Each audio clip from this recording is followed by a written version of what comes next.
Dag the Eve August Fulcha. Hi, hello, and welcome. It is John O'Sullivan from the Irish Pagan School, and we are here with our weekly check-in coffee chat and question actually for today. And the question is about the power of names, which is a very, very fascinating one. So, with beverage on board, I'd like to first invite you to pick up a free resource we have here at the Irish Pagan School. It is available down in below or where you're listening to us in the description, and it is a list of good resources. Essentially, there are so much content out there. There are so many different kind of pathways to spirituality. It can get a little bit confusing and very crossed over and different kind of sources.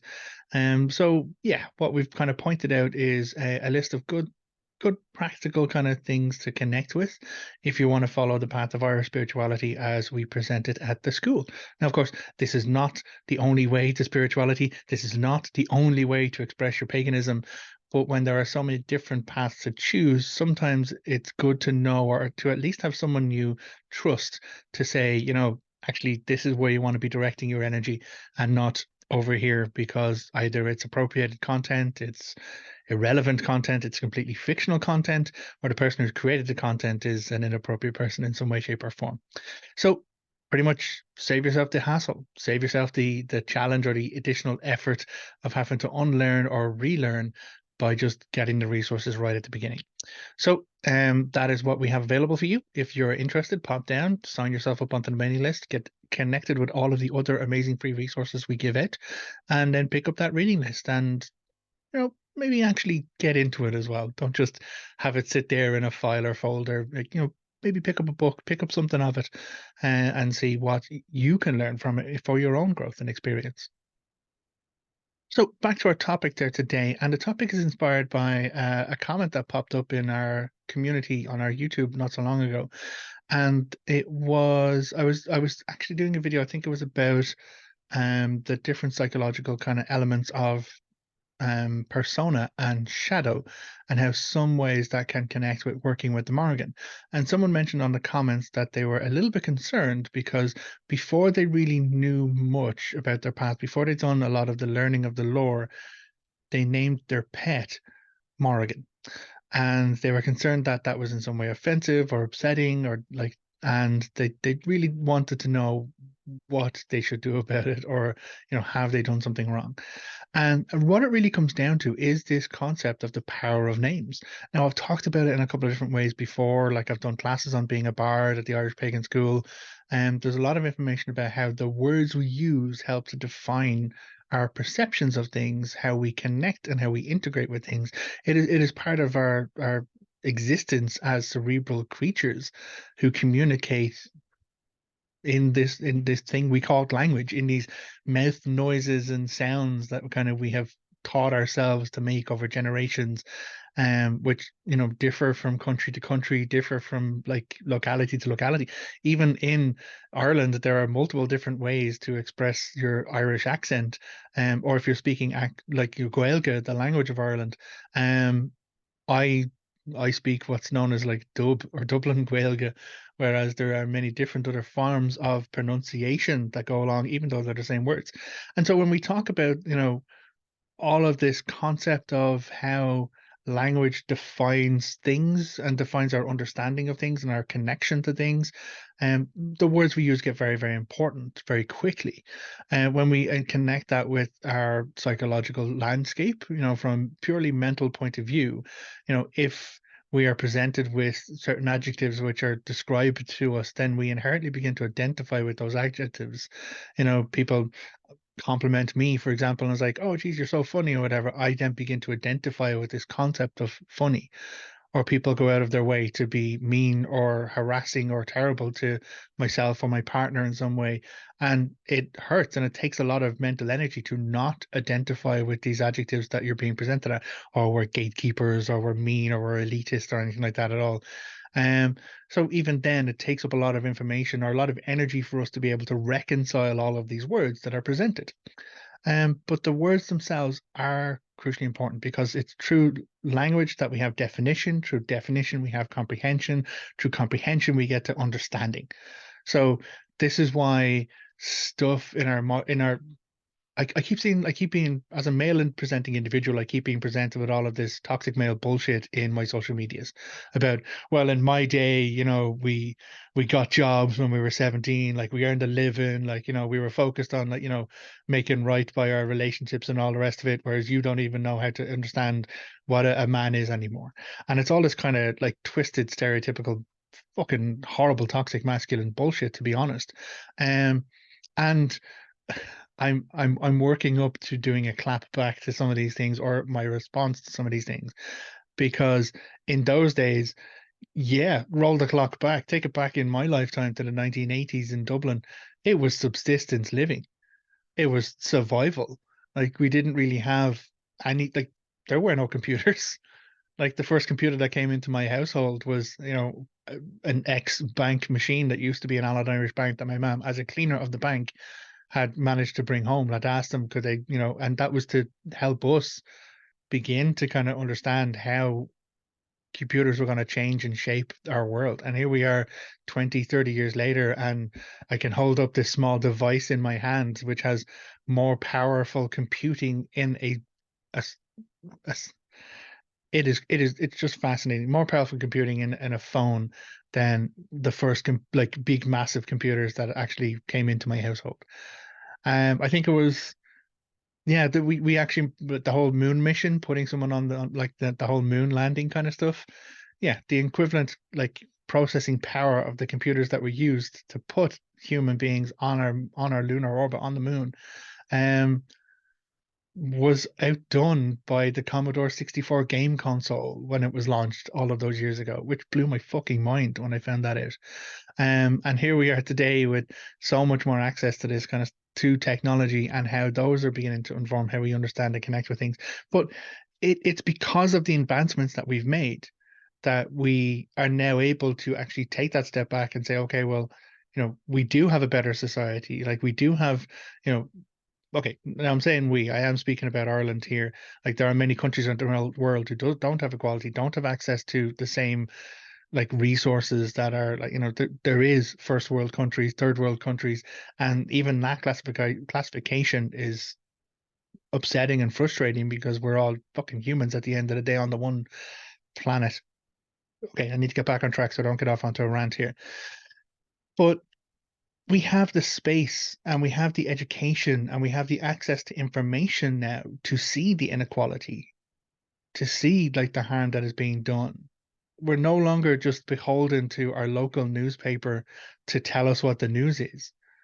I can now connect to like pick up a phone like and suddenly I'm reading the news in France. I'm reading what's going on in Germany. I'm reading what's going on over in Iraq. I'm reading all the way over what's happening in China, the China, like, economic status.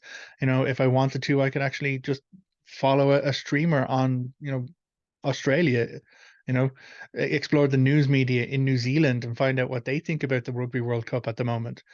I have so much access to information. And so it's important that we begin to have a bit of discernment about how we interact and how we use that information, which then brings us back to the this definition and the words we need to use to define things.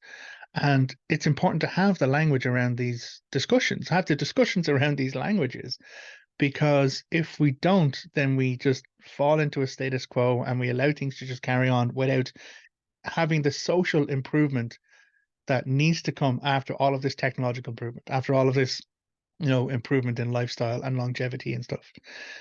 So how does this connect with words and names and someone naming their pet after an ancient Irish goddess? Um, in the same way that we define things for our mental comprehension with language, and then we define things for our emotional comprehension with language, like referring to people that we love, referring to, like, our relationships, our family, our found family, our communities. It helps us understand who and how we are connecting these things. The same applies for our spirituality and our understanding and our ability to authentically connect with deity. And it is important to be able to use the right words, to know the right information, so that then you are fitting your lens of perception as accurately as possible towards the divinity you're trying to connect and engage with. Now, the god I work for is the Dagda, or the All Ahar. Like, he has many, many names. And in some stories, he's described as a big, huge, fat, affable man. In others, the stories he's described as working and digging the landscape to create like the Rathbresh in the Hill of Tara.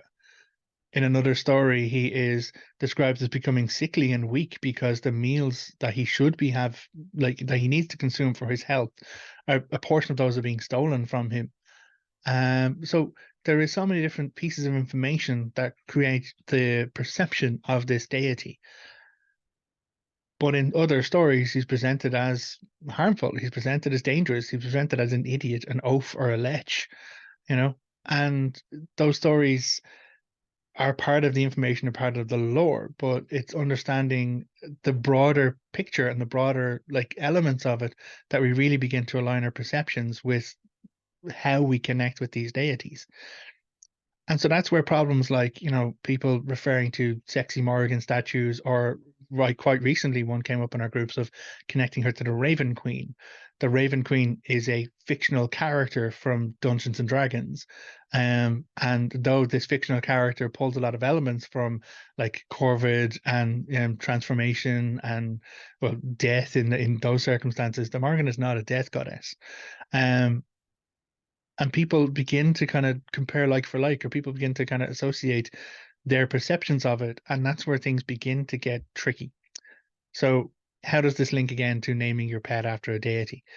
You can absolutely name your pet after anyone that you want to name your pet after, but when we look at the interactions of those individuals, the energy that is connected with that definition of deity by use of that word, that is what you're attracting. That is what you're kind of connecting and applying to your pet. And I've had stories like friends is like, similar. This is one person who's commented in our community. They named their dog after their puppy after the Morrigan. I wish the puppy well. I doubt the Morrigan is gonna like, do anything harmful around it, but it is about understanding why did you do that? Like, what is your intention around that? I knew someone who had a cat and they named it Satanta, after like the Irish anti-hero, or like failed hero, or I suppose folk hero, maybe a character from the Ulster cycle, Cuchulainn. So Satanta was his early name, and she had terrible difficulties with the cat until she renamed the cat. I knew someone else who had a puppy and they named it Puka. And I was like, oh, it sounds like a really nice name. It sounds like a really funny name to say.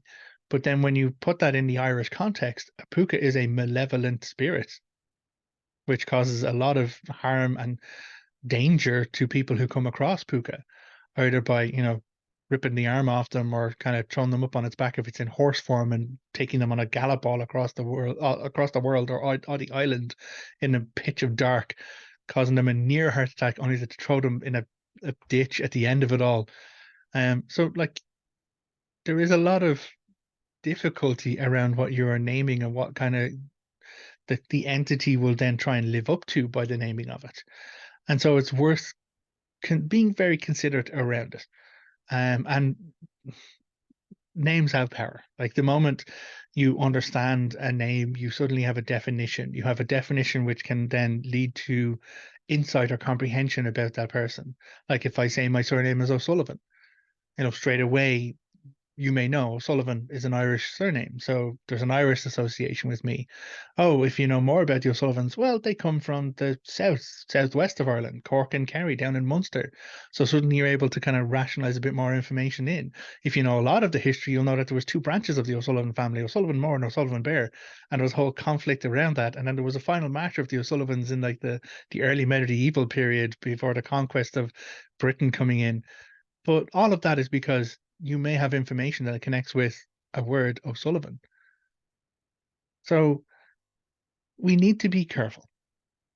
And this is what the rant really kind of comes back around to. Ask yourself honestly, like, well, what is the intention of this naming?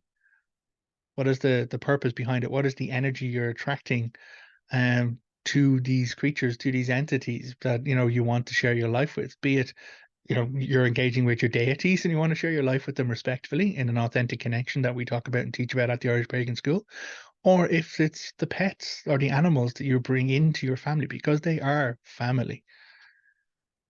Now, my I had a Jack Russell for 16 years. He has departed there not so long ago, and I called him Russell mainly because I looked at him. I was like, "What do I even call you?" And the first time he made eye contact with me was when I said the word Russell. I said Jack or Jack Russell, and he looked up to me, and that's how he became Russell. We have a cat now, and her name is Hope. Hope the toe beans, and that's the name that she was presented when she was actually found with her tragic backstory as a survivor of being a discarded animal because we got her from a rescue. And to be honest, like the creature, our current cat, I absolutely love the creature. I really do, and she does give me hope. She really absolutely does. And it's that kind of connection and associations that we need to be aware of. And so, are you going to annoy the goddess, the Morrigan, by naming your animals after the Morrigan? If you're looking for my opinion, personally, I wouldn't name a pet after a Morrigan. But if you're in some way trying to honor, connect, and to associate energetically, then you might want to be very, very informed about what you're choosing to do before you apply that to any other living entity. So it's a fascinating one, and it is a good, hopefully, discussion about our concepts and our perceptions of words and of names in a lot of different kind of cultures or different kind of spiritual practices. There are things known as a magical name or a name that is, you know, the identifying of yourself from a magical point of view. Um, I have not gone through any ritual practices myself, but I do have a name that the trees called me. And I'm an absolute tree hugger. I really, really am. If you take me anywhere outdoors, I will probably somehow disappear and be found later hugging a tree or sitting having a conversation with the oldest or largest tree I could find. But I've talked about that at a different time. But I do have an impression of a name that trees gave me, and I don't say that out loud. I don't tell that to anybody because that's not for anyone other than me and them. That doesn't make it special. That doesn't make me special because I have one. Like it, so anyone else who has a relationship with trees may find that they have a tree name. Um, but it is about understanding what the purpose of it is, which is creating something that helps define us, something that helps associate and focus our attention so that we can have comprehension of anything and everything that we want to connect with in our life and our existence. And then being cautious about the words we use, especially the words we use against ourselves. And those of us who have self-esteem issues, you know, using mean words against yourself, if you hear your own voice telling you something, you're more likely to believe it than if you hear someone else telling you something. So be careful that the words that you use to yourself. And going back to that conversation I talked about persona, if you're finding it uncomfortable or finding it difficult dealing with the adjectives that have been presented to you or placed upon you in some way, shape, or form, intentionally make a different one. Intentionally choose different words and apply them to yourself, and then live to those words. Live to someone who is courageous or brave. Live to someone who is honest, someone who is approachable, someone who is laughing or gregarious is that word. I love that word. We can do that. We have the will to do that. We have the right to do that. We can choose in the same way that we can choose not to take on board the words or the adjectives that other people try and apply to us. So this has been a banter about words and chats and talk. Um, when dealing with living creatures, living entities, maybe, okay, I'm going to step into my personal opinion on this one. I wouldn't personally name an animal after a god. You know, the gods have their own names for a reason. The gods have their own ways of being identified. And if your spiritual path or spiritual practice is about building that connection and that right relationship towards your understanding of divinity in that way, maybe it's best that you kind of treat that word itself as in some way sacred. Treat the word itself because it defines a divine entity as something not to be disrespected. Now, I'm not saying don't say it. Like one of my things is to actually say the Dagda's name out loud every day, and I do. And I'm getting to the point where I'm like, stub my toe, and I'm like, Dagda, help me, you know. And so it's a way of kind of building that connection and that relationship with those entities. So I personally wouldn't be naming a pet after a particular deity. But again, it is down to choice, and all of us have a choice, and all of us are allowed to choose.